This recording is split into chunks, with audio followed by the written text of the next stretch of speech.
In technical analysis, there's multiple definitions of moving average, and they are good for different purposes.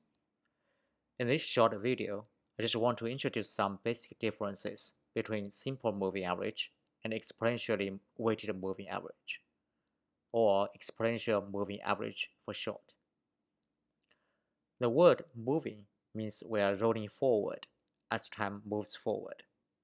You hear the rolling window is, for example, n days, but this parameter means different things in these two different definitions, which we will see later. Let's first take a look at the simple moving average. This is pretty simple. We're summing up all the prices over the last n days and then dividing it by n. In other words, all days in the n-day look-back period share the same weight. So it's just the regular mean. We're going to expand the sum and write the weight as WS, S for simple. Pretty straightforward.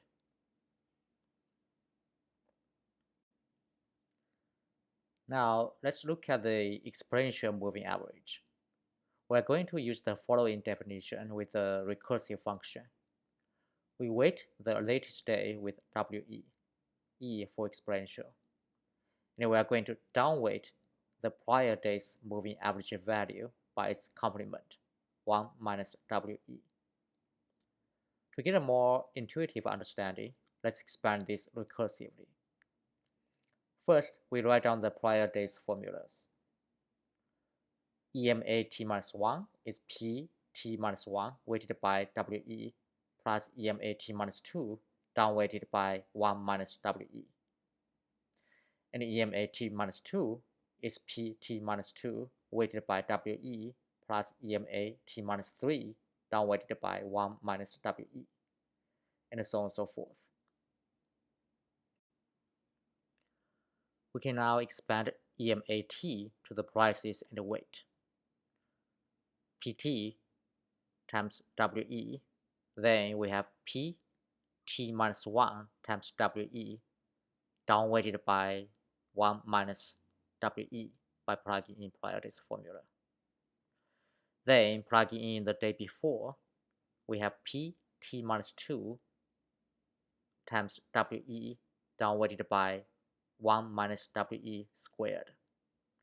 We keep doing this until the last n minus 1 day. But note here, we cannot stop here because the moving average on the prior day is still needed. So we need to keep going as far back as the start date of the calculation.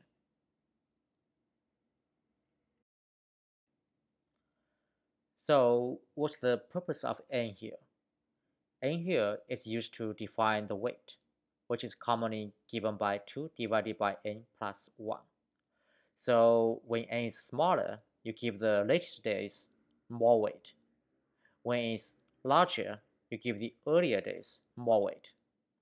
So in some sense, it does define an effective look-back period.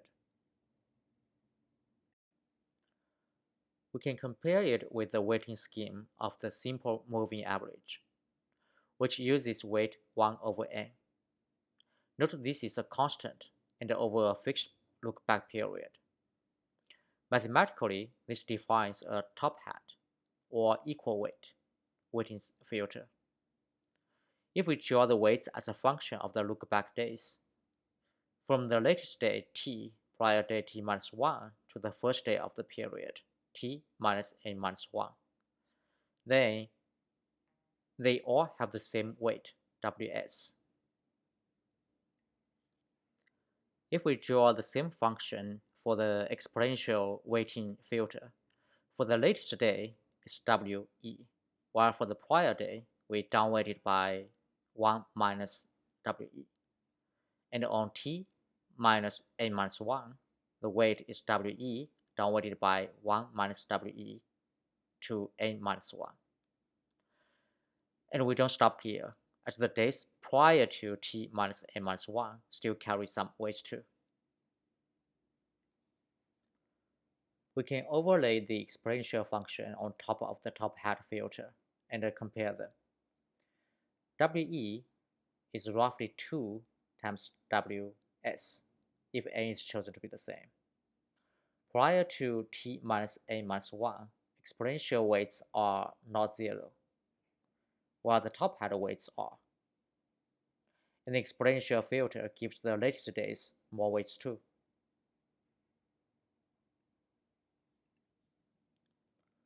To complete the math, we need to normalize the weighted sums with the total weights. We'll see they're already normalized, but for clarity, let's write down the math. For the simple moving average, if we sum up all the weights 1 over n over the last n days, we get a 1, of course. For the exponential moving average, we need to sum up the weights to as early as possible. We can pull out WE and rewrite the formula. You may have noticed that this is just a geometric series.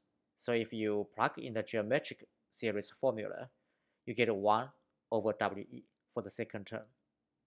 And the multiplication gives 1.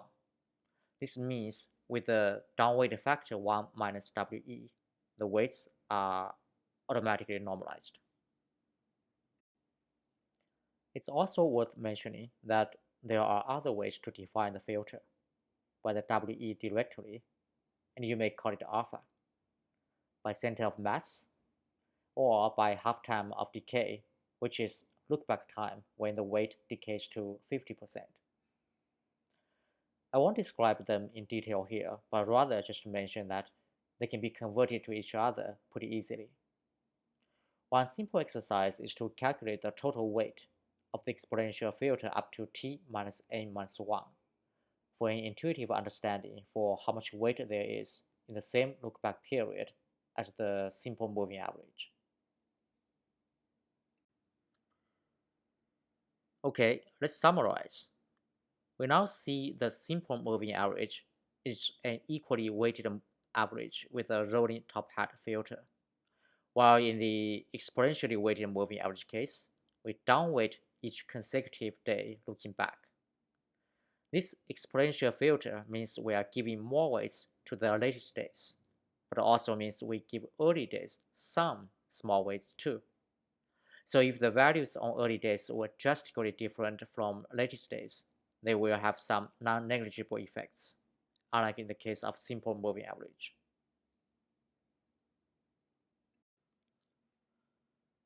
With what we have learned, let's look at an example. I'll use TradingView, which is one of the most popular websites for technical analysis. You can sign up for a free account for limited access or get a paid account for premium access. We'll use Amazon stock as an example. Here, the blue line is the 20-day simple moving average. It lags behind the prices when it's trending over the 20-day time horizon, and it converges to a pretty flat line when it's range bound. We are going to add an exponential moving average using the same 20-day as the span parameter. Let's choose a different color and also make the line bolder so it's easier to see.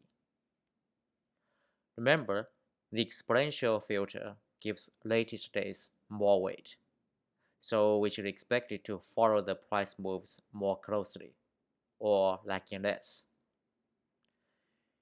This is what we are seeing when the stock is trending. The orange line, which is the exponential moving average, is tracing the prices more closely. When the prices are range bound, both the simple moving average and the exponential moving average are pretty flat, around the same level. And now we are seeing trends again over the short time horizon. And the orange line again is lagging less behind the prices. We see today Amazon's price jumped 2.75%, a pretty big jump for such a large cap stock. But we see it's actually just went back to the level 5 days ago. pretty interesting moves.